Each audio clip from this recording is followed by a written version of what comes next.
When I refused to let my golden child brother move into my apartment, my dad cornered me in my work parking lot and beat me. You will do as I say, or you're dead to the family. So I pressed charges and watched the whole family go nuclear. Hey, Reddit. So my dad physically assaulted me in my work parking lot because I wouldn't let my deadbeat brother crash at my place. Then I pressed charges and watched my entire family lose their minds. Buckle up because this story goes places. I'm 28 male, and I finally escaped my toxic family 3 years ago. My younger brother Nathan, 25 male, is the golden child who's never been held accountable for anything in his entire life. I'm talking next level favoritism that would make a behavioral psychologist write an entire dissertation. Growing up, I was the family workhorse. Started working at 15 busing tables at a local diner, saved every penny, maintained good grades because that's what responsible people do. Meanwhile, Nathan spent his teenage years gaming until 4 a.m. and treating our mom like a personal maid service. His dirty laundry would pile up in his room until it literally started growing things, and mom would still go in there and clean it all up while telling me I needed to be more understanding of his creative personality. The favoritism started early and never let up. When I was 12 and Nathan was 9, we both wanted bikes for our birthdays. I got a used one from a garage sale. Nathan got a brand new mountain bike from a sporting goods store that cost $400. When I pointed out the difference, my mom said I should be grateful I got anything at all. High school was when it really ramped up. I got my first job at 15 because I wanted money for things like going to movies or buying my own clothes. Nathan turned 15, and my dad actually talked him out of getting a job, saying he should enjoy being young. I had a midnight curfew through high school. Didn't matter if it was a weekend or a school night. Midnight was the cutoff. Break it by 20 minutes? Grounded for 2 weeks. Nathan? No curfew whatsoever. He'd roll in at 3 a.m. on a Tuesday, and nobody said a word. When I was 16, I saved up $800 to buy a used Honda Civic, paid for it myself, paid for my own insurance. Nathan turned 16, and my parents bought him a 2-year-old Nissan Altima as a birthday gift. When I asked why I had to buy my own car but Nathan got one handed to him, my dad said, "You were already saving money for one anyway, so it worked out for everyone." The academic double standards were worse. I got grounded for a week for getting a B+ in chemistry. My dad gave me this lecture about not living up to my potential. Nathan failed 3 classes his senior year. 3. My parents hired him a private tutor at $50 an hour twice a week and blamed his teachers for not engaging him properly. When I was 19 and working full-time while taking community college classes, my parents started charging me $600 monthly rent. Their reasoning? I was an adult now and needed to learn responsibility. Cool, fine, makes sense.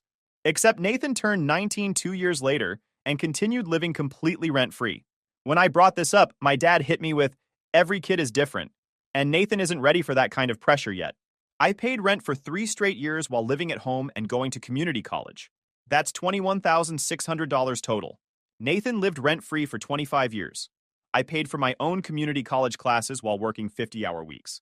Saved up for 2 years, transferred to a state university, and graduated with a degree in accounting. Walked across that stage debt-free because I worked my tail off to avoid loans. My graduation gift? A $75 Amazon gift card and dinner at a chain restaurant where my dad spent the whole meal on his phone. My graduation day was actually pretty depressing. I'd worked for 6 years straight, maintaining good grades while pulling full work weeks, and managed to graduate without a single dollar of debt. My parents showed up 15 minutes late and sat in the back. Other families had signs and balloons. Mine brought nothing. At dinner, nobody asked about my job prospects or plans. Just good job and then immediately pivoting to talk about Nathan's future. The gift card came in a drugstore birthday card with neither of them having written anything inside except their names. It still had the activation receipt tucked inside from that morning. Nathan enrolled in college the next year. Failed out after 3 semesters because he spent more time partying than studying. My parents paid for every cent of it. Over $35,000 total. Tuition, room and board, spending money, everything. He failed more than half his classes and quit. Their response? Tell him it was okay, and that they'd support whatever he decided to do next. I'd paid for my entire education myself, graduated debt-free with honors, and got an Amazon gift card. Nathan blew through 35 grand in party money and got told he was brave for trying something new. After graduation, I landed a decent job as a junior accountant at a mid-size firm.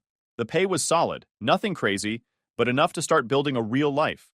I lived with two roommates in a cramped apartment for 2 years, saving every dollar I could.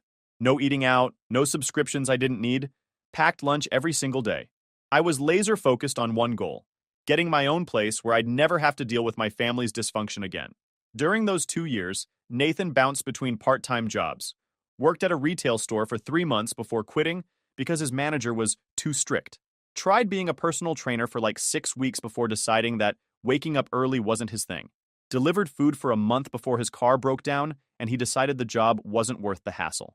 Every time he quit, my parents welcomed him home with open arms and zero expectations that he'd contribute anything. Meanwhile, I kept grinding. No vacations, no new car, nothing flashy. Just work, save, repeat. My coworkers would invite me out for happy hour and I'd decline because those $8 drinks add up. They thought I was boring. I thought I was motivated. Finally, 3 years ago, I had enough saved up.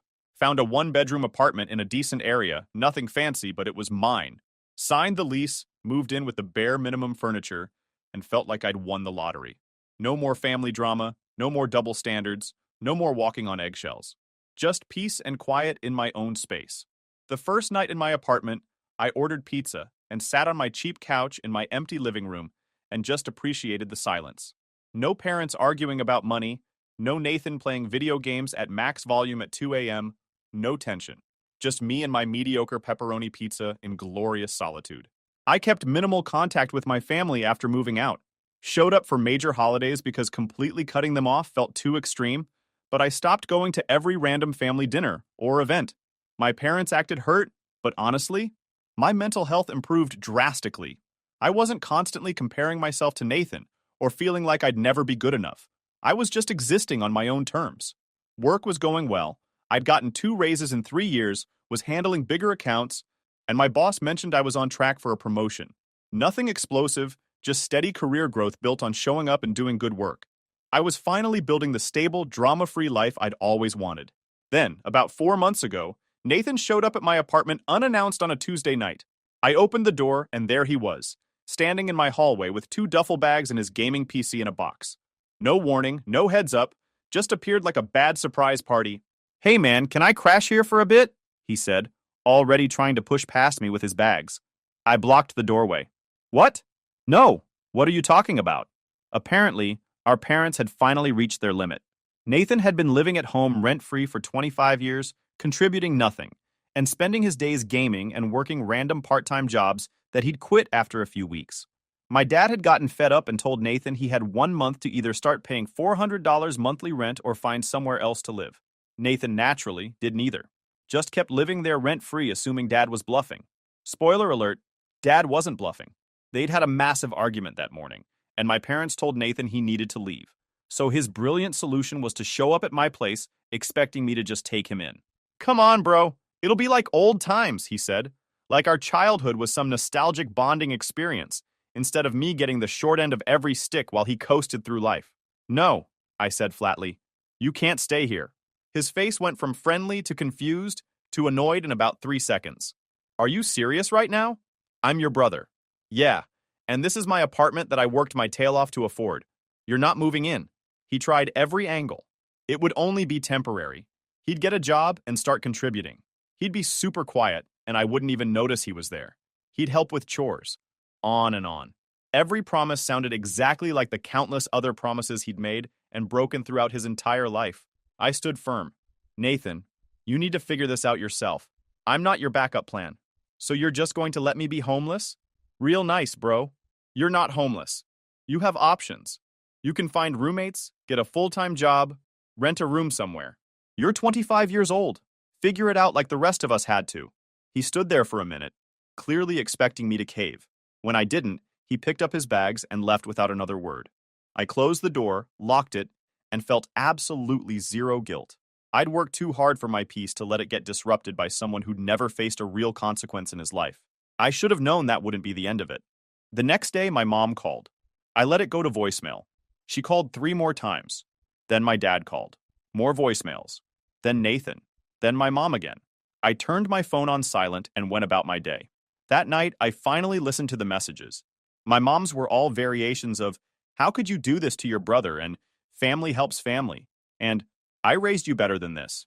My dad's were more direct. Call me back right now. We need to talk about Nathan. Nathan's message was just him saying I was a selfish jerk and that he'd remember this. I didn't call any of them back. Over the next week, the calls and texts kept coming. My mom tried guilt trips, my dad tried authority, Nathan tried both. I ignored all of it. The messages were relentless. My mom would call crying about abandoning family.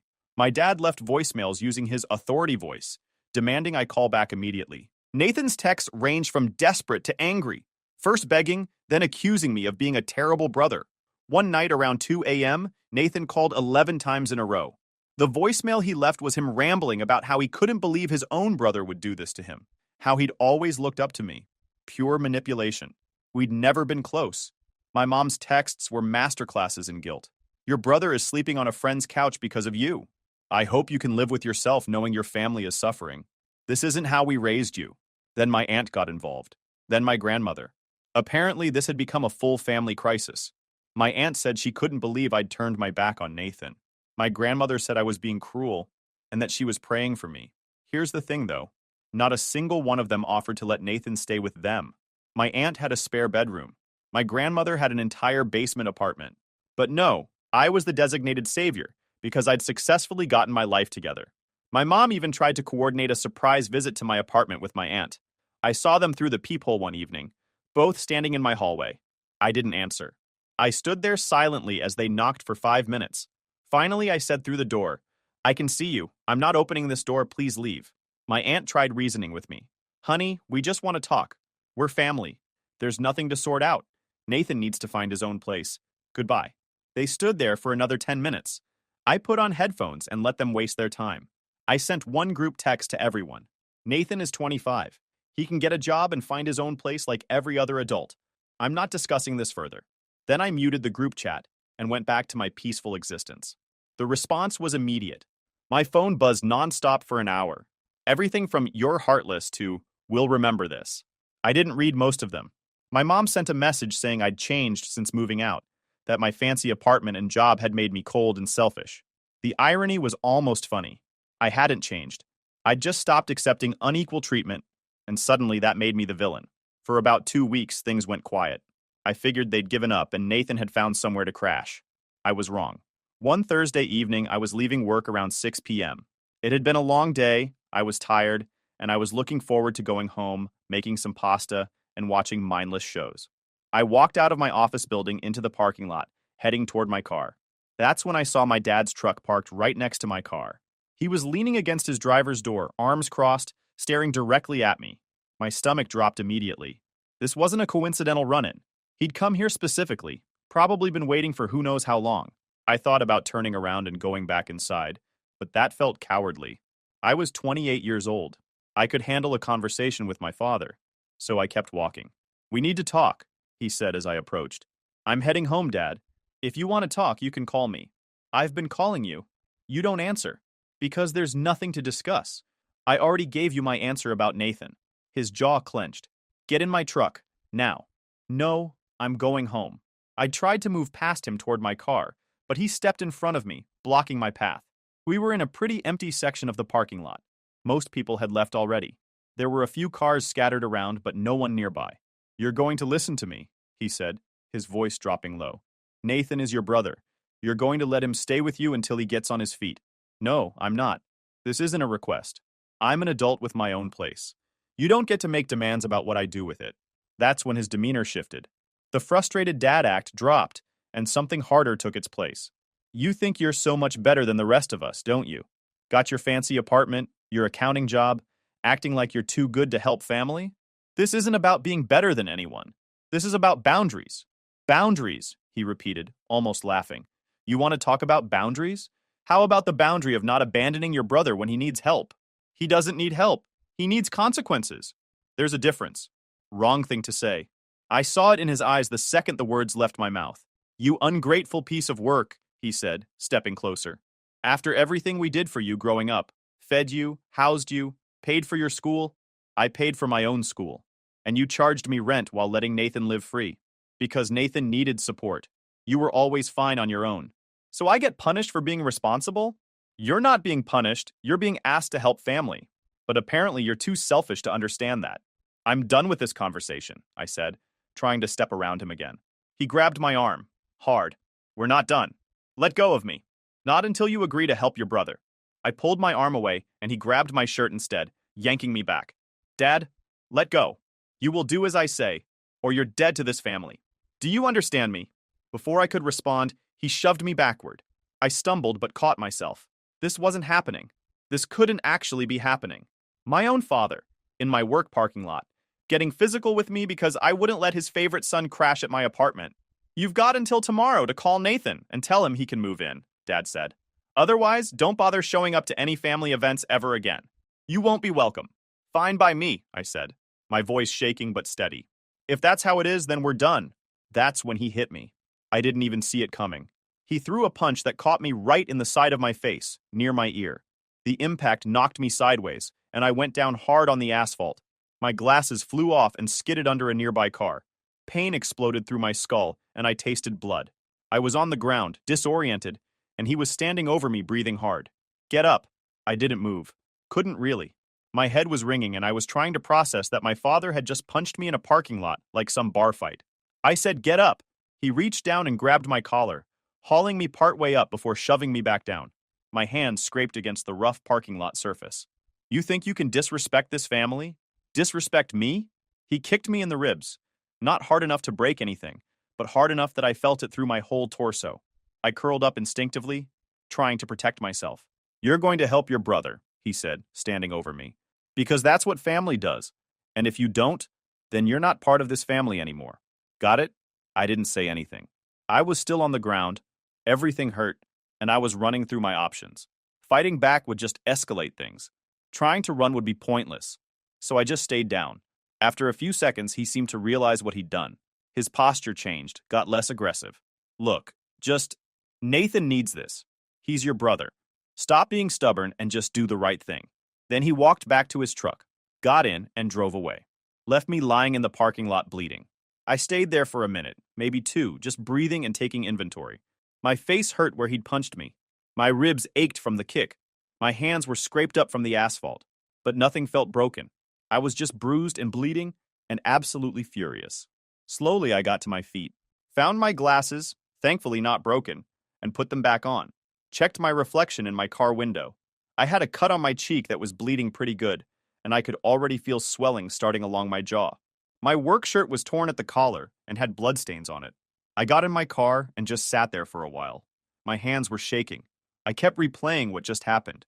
My father, the man who was supposed to protect me, had just beaten me in a parking lot because I wouldn't enable my deadbeat brother. Then something clicked in my brain.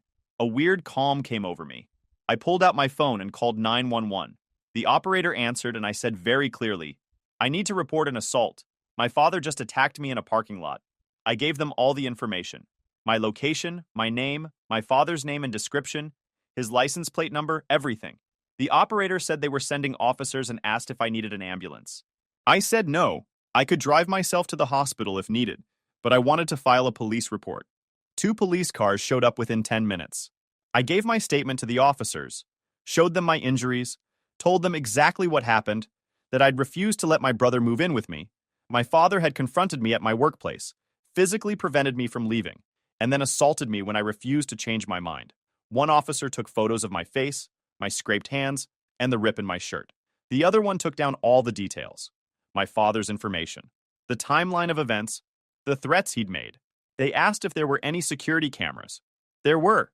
My office building had cameras covering the parking lot. Do you want to press charges? One officer asked. Absolutely. They seemed a bit surprised.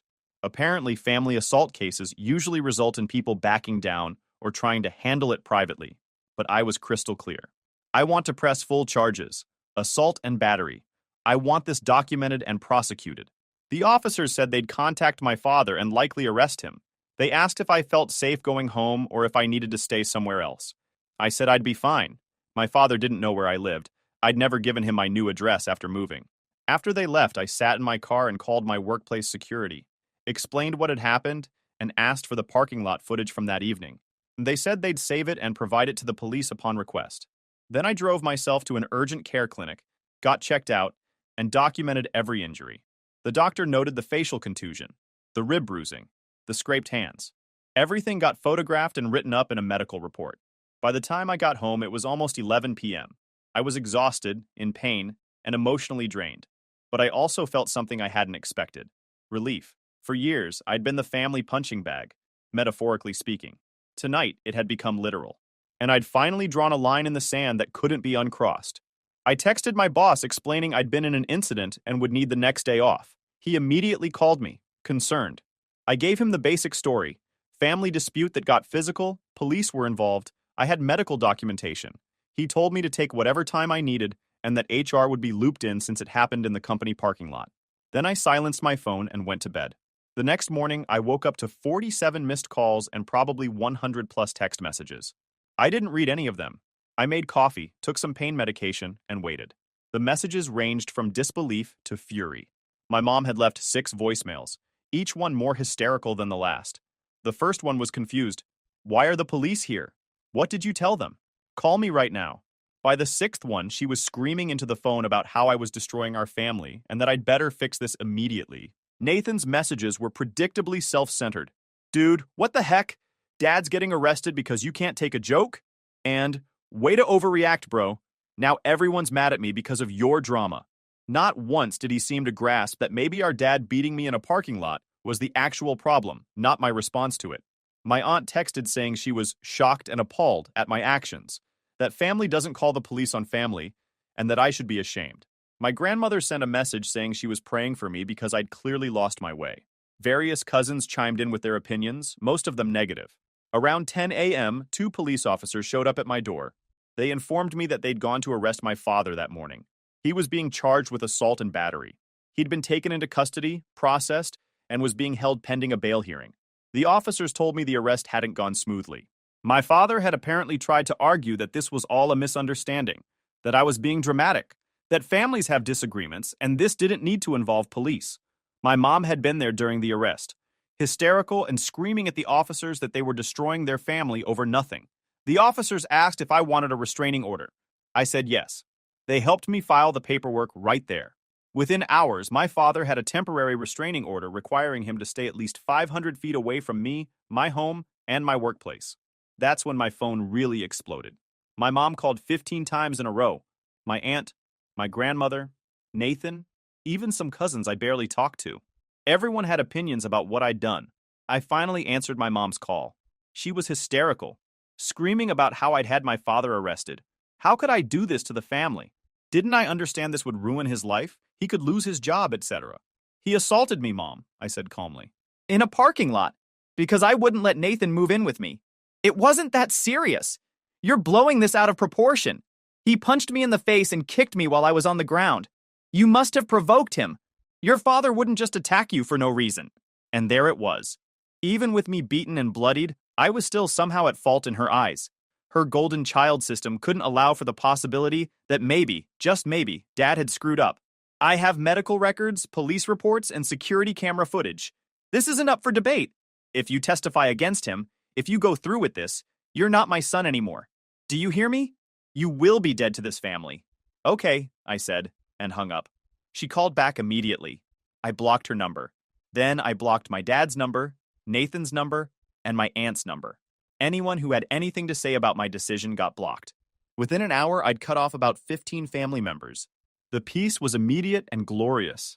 Over the next few days, I learned through some cousins who hadn't harassed me that my family was having a complete meltdown.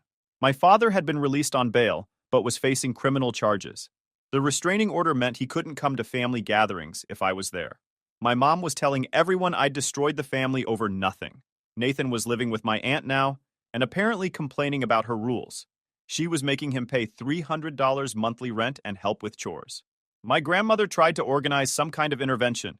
She called my work phone, which I'd forgotten to block, and left a message about how disappointed she was in me, how I was tearing the family apart, and how I needed to drop the charges immediately and let bygones be bygones.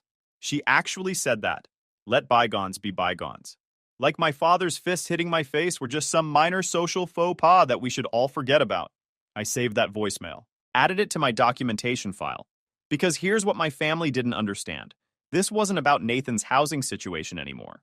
This was about the fact that my father had physically assaulted me for setting a boundary. If I dropped the charges and let this slide, the message would be clear. They could do whatever they wanted to me, and I'd just take it. My extended family started picking sides. Some relatives I barely knew started posting vague social media updates about fake family members and people who turn their backs when things get hard.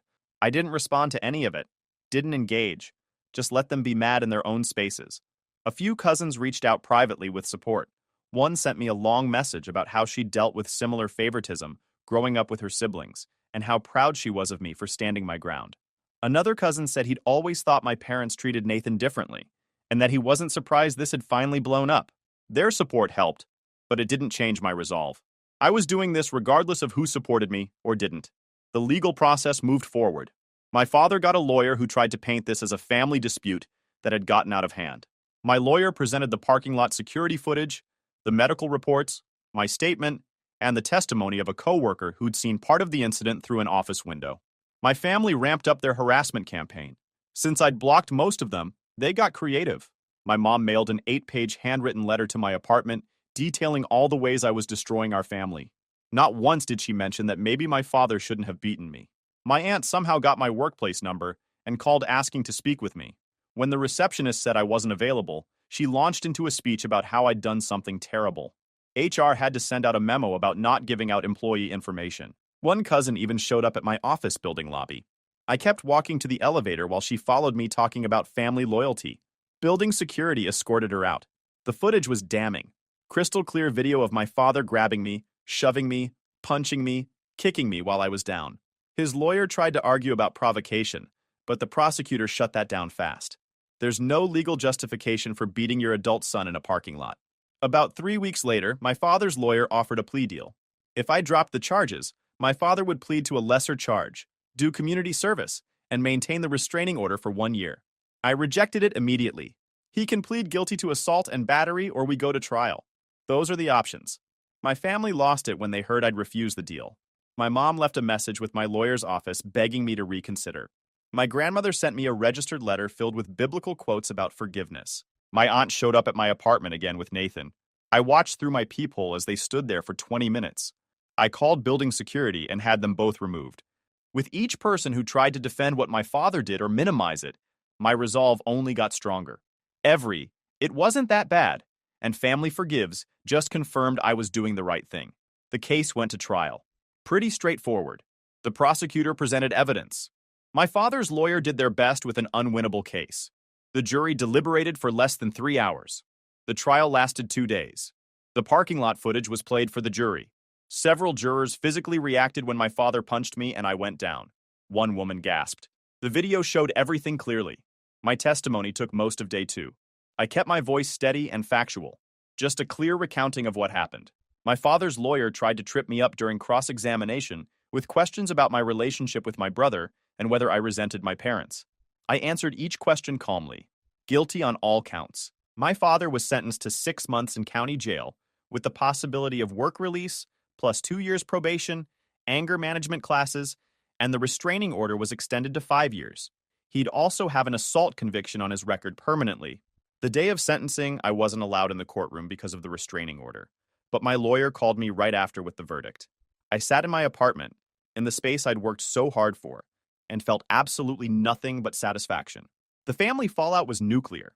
My mother publicly disowned me on social media, posted this long rant about how I'd destroyed our family over pride and selfishness, how I'd sent my father to jail over a minor disagreement, and how she was ashamed to call me her son. Several relatives commented agreeing with her. I screenshot all of it, saved it, never responded to a single word. Nathan tried one last time to reach out through a friend of a friend, sent me a message saying that he'd moved in with our aunt, had gotten a job at a warehouse, and was trying to get his life together. He said he hoped I was happy with what I'd done, and that eventually I'd regret destroying our family over my ego. I blocked that person too. 2 months after the sentencing, I heard through one of my neutral cousins that things were falling apart. My dad lost his job. The assault conviction meant he couldn't pass the background check for the renewal of his security clearance. My mom had to pick up extra shifts to cover their mortgage. Nathan got fired from the warehouse job after 3 weeks for showing up late repeatedly and was back to living rent-free with my aunt, who was apparently at her breaking point. 3 months in, my aunt called my work phone, the one number she had that I hadn't blocked, left a message saying Nathan had overstayed his welcome, that she couldn't afford to support him anymore, and asking if I'd reconsider. I deleted the voicemail without finishing it. 4 months after the trial, I got promoted to senior accountant. Came with a 20% raise and my own office. My boss pulled me aside and said the company appreciated my professionalism during that difficult personal situation and that I'd handled it with impressive maturity. Around the same time, I started dating someone I'd met at a work conference. Her name's Jennifer. On our third date, I gave her the basic rundown of what happened with my family. Her response? Good for you for protecting yourself. Anyone who defends violence isn't worth keeping around. We've been together for about 6 months now. She's never once suggested I should reconcile with my family or give them another chance. She just respects that I made a decision and stuck with it. 6 months post-trial, my grandmother passed away. Natural causes, nothing dramatic. I found out through Facebook. Didn't go to the funeral. My mom posted about how some family members chose not to honor her memory, and several people commented asking who would skip their own grandmother's funeral. A cousin I was still in contact with told me that my mom had a breakdown at the funeral, crying about how her family was destroyed and how I'd torn everyone apart. My dad apparently sat in the back looking miserable, still dealing with being unemployed. Nathan showed up late and left early. I sent flowers to the funeral home with a card that just said, "Sorry for your loss." That was it. No attendance, no drama, no explanation. 8 months in, Nathan got arrested for driving on a suspended license. Apparently, he'd racked up a bunch of unpaid traffic tickets and his license had been suspended for months, but he kept driving anyway. My aunt bailed him out, then kicked him out of her house the next day. He ended up moving back in with my parents. I learned all this through my cousin, who'd been keeping me updated.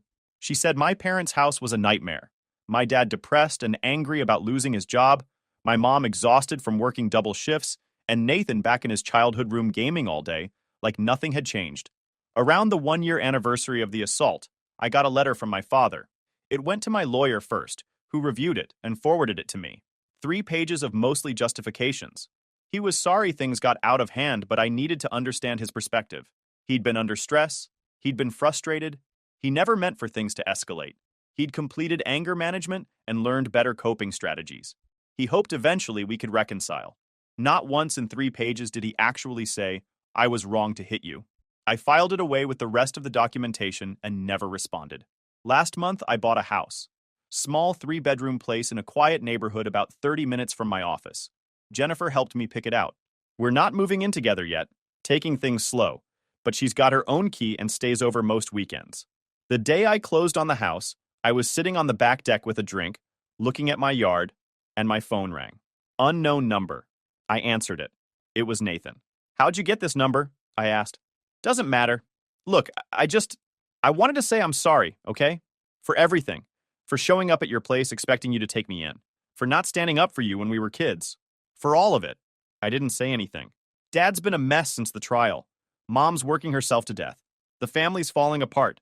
And I know it's my fault. If I'd just gotten my act together years ago, none of this would have happened. "You're right," I said. "It wouldn't have. So, is there any chance we could talk? Maybe grab coffee or something?" "No. Come on, man. I'm trying here. I'm actually working a real job now. Paying my own rent, doing the whole responsible adult thing. Doesn't that count for something? Good for you. That's what you should have been doing for the past 7 years. So that's it? You're just done with all of us forever? Nathan, Dad beat me in a parking lot because I wouldn't let you crash at my place. Mom defended him. You sent me messages calling me selfish. The entire family harassed me for pressing charges. Why would I want any of you back in my life?" He was quiet for a minute. I guess I just thought, I don't know. Family's supposed to forgive, right? Family's also not supposed to assault each other. Seems like we're both dealing with disappointment. I hung up, blocked the number, went back to enjoying my deck. If you enjoyed this video, please hit that subscribe button. It really helps the channel and help us bring you more and better stories. Thanks.